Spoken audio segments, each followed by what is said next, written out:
The level of fear that he inspired in others was insane. Well, I was terrified out there. Were you really? Yeah. You scared of MJ? Yeah. These are the times Michael Jordan humiliated his opponents. The stuff that I saw when I was in college on TV is just like really real. And what Jordan did to Alonzo Mourning should get him locked up for attempted murder. Pippen gets it to Jordan. Michael challenges and slams. And look at this, tongue out over Alonzo Mourning. Yes! Wayne, he smelled it coming and he still couldn't stop him. Damn, this man Jordan is a psychopath. I mean, the man once humiliated a kid just to prove that he was the GOAT. Yeah, this is O.J. Mayo, and in 2006, he was the #1 ranked high school player in all of America. So, being the talented kid he was, O.J. was personally invited to Michael Jordan's flight school, a basketball camp where kids can learn straight from the GOAT. Yo, it's the Michael Jordan Flight School. Learn how to increase your hang time. Learn how to dazzle defenses. Learn how to wear really great sneakers. And what kid would decline that? This was like a dream come true for OJ. So he packed up his bags and flew out to Cali, ready to learn from the greatest. But little did OJ know, this camp would turn into his worst nightmare.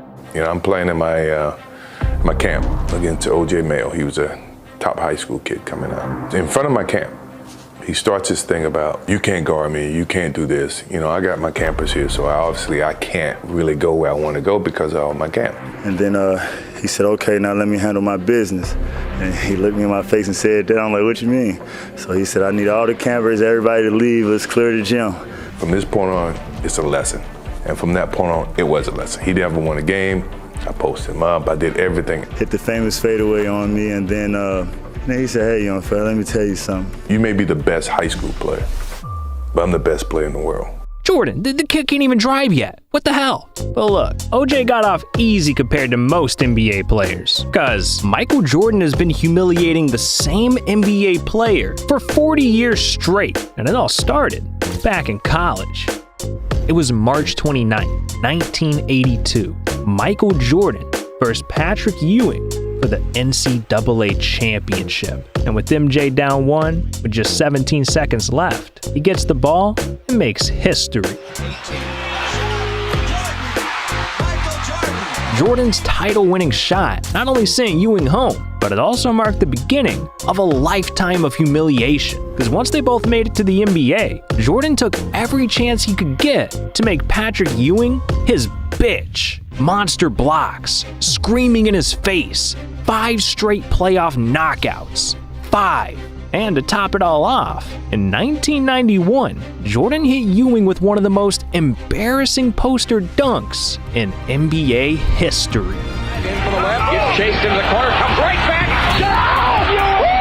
Through the foul! Wow! Oh, powerhouse, JD. There's a poster play, folks. But it's all good though, because in 2002, Ewing retired from the NBA and finally escaped Jordan's wrath. Or at least that's what he thought. He's been talking trash from the first day that I met him, and he still continued to talk trash, telling me that I have never beaten him when it counted. I mean, you guys met as high school recruits. Right. That's a long time. That's decades and decades of trash talk, Patrick. Oh, yes, and it still hasn't stopped. Even today, if I call him right now, he'll still be talking trash to me. Patrick Ewing didn't even do anything to Jordan, and he still got humiliated. But I can't say the same for Reggie Miller, because as a rookie, he made the biggest mistake of his life, disrespecting Michael Jordan. See, in 1987, during Reggie's first year in the NBA, he played Jordan's Bulls in a preseason matchup, and early in the game, Reggie went off, scoring 10 points over Jordan, and locking him up so bad that by the end of the half, Jordan only had 4 points. 4. So, little Reggie was feeling himself, thinking he was the GOAT, and thought it'd be a good idea to shit-talk Michael Jordan. My rookie year, we were playing the Chicago Bulls, and this is Michael Jordan's 3rd or 4th year in. And Chuck Person, who's on my team, who's a trash talker as well, is like, can you believe Michael Jordan, the guy everyone's talking about, who's supposed to be able to walk on water, you're out here killing him, Reg. This is in the first half. It's like, you should be talking to him. It's like, you know, you're right, Michael, who do you think you are? The great Michael Jordan. That's right, there's a new kid on town, right? Kind of looks at me and starts shaking his head. So at half, I have 10 and he has 4 points, right? I'm doing all this talking. He's like, okay. Into the game in the second half, he ended up with 44 and I ended up with 12. And as he's walking off, he's like, be sure and be careful. You never talk to Black Jesus like that. Okay, I'm so sorry. I'm so sorry, Black Jesus. I'm so sorry. Did you ever do it again? Never to Michael Jordan. Never to Michael. You know, I think Reggie learned a valuable lesson. This man Jordan is downright petty. Like one time, he came out of retirement just to humiliate this NBA player. Yeah. Back in 1999, most players were thanking God they didn't have to face Jordan anymore. But there was one man who felt different. Bulls guard, Corey Benjamin. Yo, who the is this? Man, I don't know. But the guy told the media, I'm sorry Mike retired, because I was looking forward to beating him one-on-one. But luckily, Jordan didn't even know what a Corey Benjamin was. So he ignored it and went back to enjoying his tequila and cigars. But over the next few months, Corey started trashing Mike's name, telling his teammates that Jordan was overrated, washed up. He couldn't beat him one-on-one. This Corey Benjamin dude was just asking to die. And during a Bulls practice, he dug his own grave when he stole a teammate's cell phone, called up Jordan, and said this. Hey, you know, I said a little bit too much. What you say? What you say? What you say? I can get you. And he said, what? I said, yeah, I want that. He said, all right, I'll be at your practice Monday morning. I'm like, yeah, right.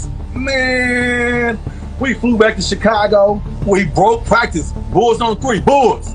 Guess who walked in the door? MJ walked in the door, Chris. I down and took a dump on myself. Yeah, he done f***ed up. And it was at this practice that Corey Benjamin was buried alive.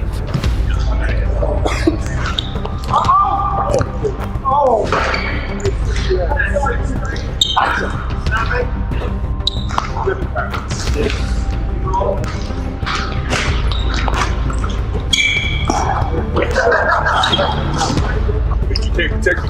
You reach out, teach. All day. Look around you, man. Look around you.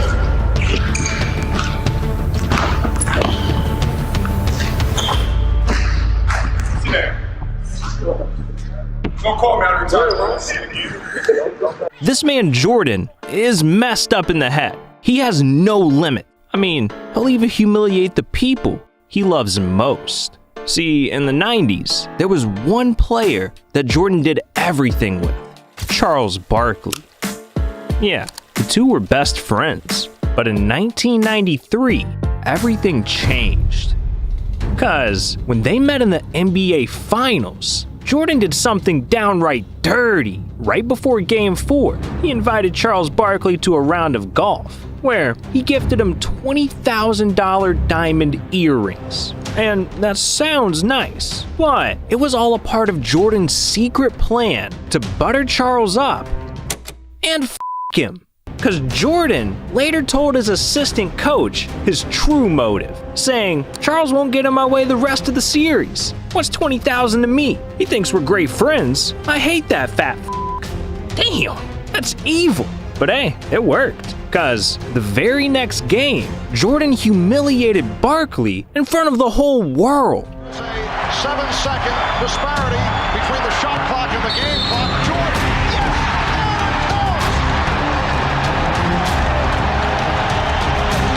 Foul called on Barkley. 4-point lead for Chicago. That night, Jordan grabbed the dub by dropping 55 points. And just a few days later, he sent Barkley home and won his 3rd ring. Jordan, how you gonna do your friend like that, dog? Damn, that's ruthless. But if we're talking ruthless, you gotta talk about what Jordan did to Dikembe Mutombo. Cause MJ hit him with the most embarrassing poster dunk of his NBA career. See, in the 90s, Jordan was dominating the league, dunking on everyone. Well, everyone except one player. 7'2" monster, Dikembe Mutombo. Mutombo.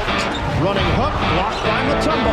Mourning, blocked by Dikembe. To jam his way, a can against Mutombo, and Dikembe says no. And so, no matter how hard Jordan tried, he couldn't land a single dunk on Mutombo's gigantic ass. So in 1997, Dikembe rubbed it in. Mike, come on, man. Be for real, you haven't got me yet. Mike, Don't even try it. You want me to go call Scotty? You have to call Scotty. I haven't got you recently. Yeah, I agree with that. No, you haven't got me in the 6 years. One, two guys just go and say it. He ain't never dunked on you? No. Never. He said, I'll get you one day. No. He never dunked on you. He never put you on the highlight. No. He said, I would love to give you my poster, but it's not happening. It's not going to happen. You know he's lying. It's never going to happen. Oh, man. All right. Yeah, Dikembe was talking shit, and he really thought Jordan would never dunk on him. But a couple of months later, when the two squared off in the playoffs, Jordan got his revenge. Get out, Michael, get it forward to the fresh shot clock. MJ. Michael shakes the finger, but he finally got his dunk on Mount Mutombo. He never dunked on you. He never put you on the highlight. No. He said, I would love to give you my poster, but it's not happening. Not only did Jordan hit Dikembe with the most humiliating poster dunk of his career, but he also eliminated him from the playoffs in the same game. Embarrassing. But hey, it's still not as bad as what happened to Isaiah Thomas, because Jordan did him the dirtiest, and it ruined the man's entire legacy. See, in the late 80s, Jordan hated Isaiah Thomas, because his Pistons knocked him out of the playoffs 3 seasons in a row, and clowned his ass with plays like this. 10:25 to go opening quarter. There's a fight right there. Lambeer and Jordan. But despite all the L's, Jordan made sure to shake Isaiah's hand after every single loss. Now, that's respect. But in 1991, shit hit the fan, because during their 4th straight playoff matchup, Jordan's Bulls were just 8 seconds away from finally eliminating the Pistons, when Isaiah Thomas did the unthinkable, walked off the court, left MJ hanging. 2 years in a row, we shook their hands when they beat us.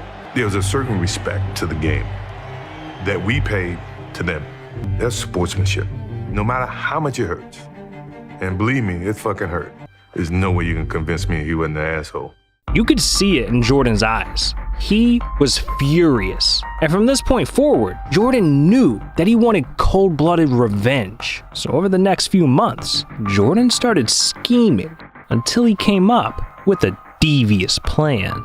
Get Isaiah banned from the most legendary squad ever, the 1992 Olympic Dream Team. See, Jordan, being the best player of all time, knew that Team USA would do anything for him. So during a recruiting call with the Olympic Committee, Jordan agreed to play, but with just one little condition. And when they called me to ask me to play, Rob phone called and said, Rob, I love to play with Isaiah Thomas on the team.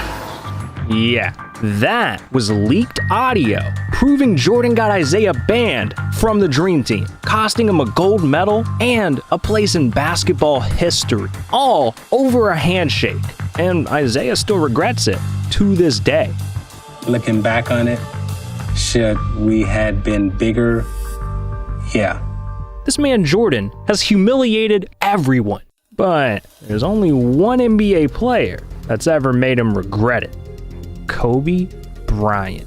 See, during Jordan's final season in the NBA, he led the Wizards to a 1-point win over Kobe's Lakers. But instead of just taking the dub and moving on, Jordan wanted to rub it in Kobe's face one last time. So after the game, he walked up to Kobe, looked him dead in the eyes, and said, "You can put my shoes on all you want, but you're never gonna fill them." Yeah, Kobe got humiliated by his idol, and all he could think about was getting back at Jordan. So Kobe locked himself in the gym, stopped talking to his own teammates, and did nothing but practice until March of 2003, when, during their final matchup ever, Kobe Bryant put Michael Jordan in his place. Comcast Sportsnet tonight. Kobe's first jumper, that's good.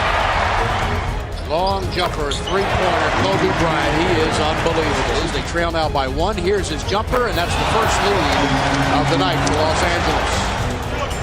Unbelievable. Another three for Kobe. Kobe guarded by Lou. Kobe's long jumper. Oh, no! He is burning down the house. Standing O.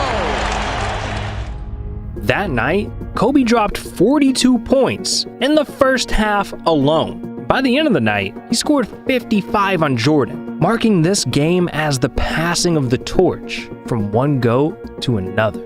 Damn, that's some beautiful shit, man. But you know what's even more beautiful? This video right here. These are the top 20 plays of Steph Curry's career. And this man has done it all. He set unbreakable records, embarrassed NBA legends. I mean, he's Steph Curry. So what are you doing? This video's over, man. Click it.